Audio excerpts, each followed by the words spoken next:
Shalom saudaraku, bersama saya Uncle Mandil 24 ya. Dan kita akan belajar kembali firman Tuhan di dalam Kejadian pasal 2 ayat yang ke-16.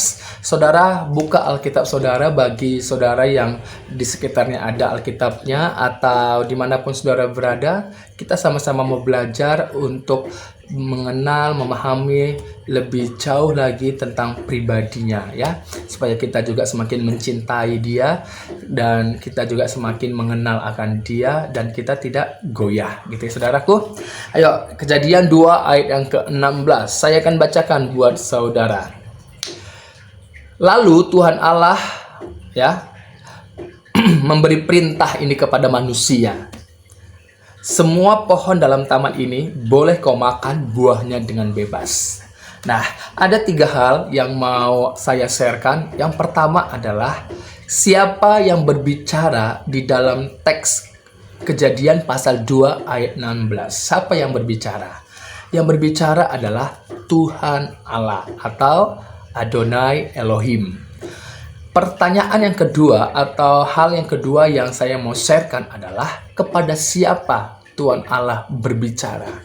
Kepada siapa Tuhan Allah berbicara? Di dalam teks ini kepada manusia itu.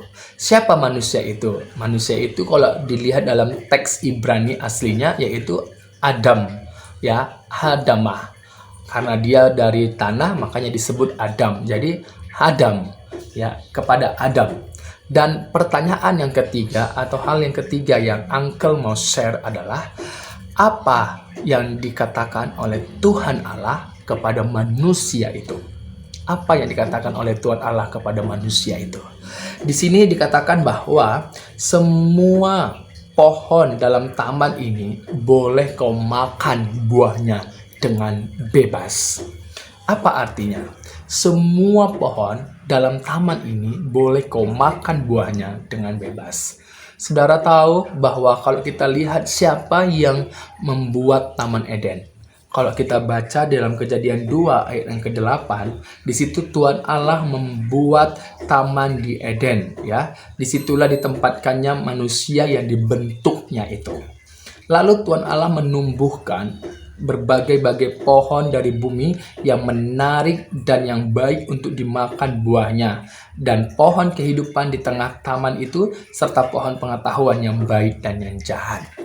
Jadi di situ ada segala macam pohon yang buahnya menarik dan baik untuk dimakan buahnya. Semua itu boleh dimakan, kata Tuhan kepada manusia itu. Semuanya bebas kau makan. Apa artinya bebas? Saudara, artinya bebas bahwa ini menunjukkan manusia itu punya pilihan, berhak untuk memilih, bisa untuk memilih apa yang dia mau makan, apa yang dia mau kelola, seperti itu. Ketika manusia sudah dijadikan oleh Tuhan Allah dari debu tanah dan mengembuskan napas hidup, di sana manusia itu menjadi makhluk yang hidup atau jiwa yang hidup. Apa artinya menjadi jiwa yang hidup? Artinya bahwa manusia itu mempunyai kepribadian atau makhluk yang berkepribadian atau jiwa yang punya pikiran, perasaan, punya kehendak. Di sana diaktifkan semuanya oleh karena roh yang dihembuskan oleh Tuhan, sehingga terciptanya roh manusia itu dalam diri manusia yang menyebabkan semuanya itu hidup menjadi jiwa yang hidup. Puji Tuhan saudaraku, bahwa disinilah bukti bahwa manusia itu bukan robot. Manusia itu tidak dikekang. Manusia itu mempunyai pilihan. Sebab dia jiwa yang hidup. Ada pikirannya, ada perasaannya, ada kehendaknya. Tapi dalam semuanya ini masih di dalam kekudusan. Artinya belum jatuh ke dalam dosa. Dan manusia yang ditempatkan oleh Tuhan di Taman Eden diberikan perintah, bebas kau makan buahnya. Ya, mau berapapun, mau seperti apapun diolah buah itu oleh manusia itu, yaitu Adam, itu dia bebas. Tidak ada batasan jumlah buah yang dia mau makan, buah mana yang dia mau makan, buah mana yang mau dia olah, itu bebas. Nah, ini satu pelajaran buat kita. Apa yang bisa kita tarik pelajaran dari ini? Artinya bahwa Tuhan Allah juga memberikan pilihan dalam diri kita. Sebagai makhluk yang berkepribadian, Tuhan Allah tidak mengekang hidup kita. Dan nanti di ayat yang ke-17, di mana Tuhan Allah memberikan satu larangan kepada manusia itu. Artinya apa? Artinya dalam kebebasan kita juga harus fokus kepada Tuhan. Tetap ada fokus kepada Dia. Kebebasan yang kita miliki sebagai jiwa yang hidup juga harus dilandaskan, harus berpusat, harus terfokus kepada Tuhan Allah, kepada Dia. Karena apa? Kalau kita tidak fokus kepada Dia, maka tidak ada kehidupan yang bisa kita hasilkan. Tidak ada hal yang baik yang bisa kita kerjakan. Seperti itu.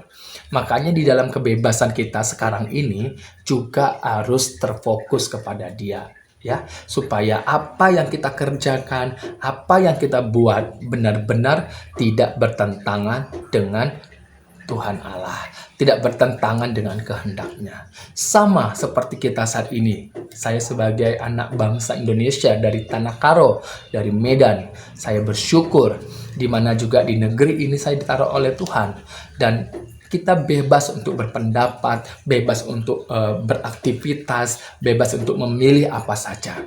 Tetapi ingat, di dalam kebebasan itu ada peraturan, ada undang-undang, ada hukum yang mengatur kebebasan itu. Artinya apa? Artinya ketika kita tidak fokus lagi kepada peraturan itu, kepada undang-undang itu, kepada hukum itu, maka kalau ada tindakan kita yang tidak berkenan seperti hukum itu ada konsekuensinya, ada resikonya.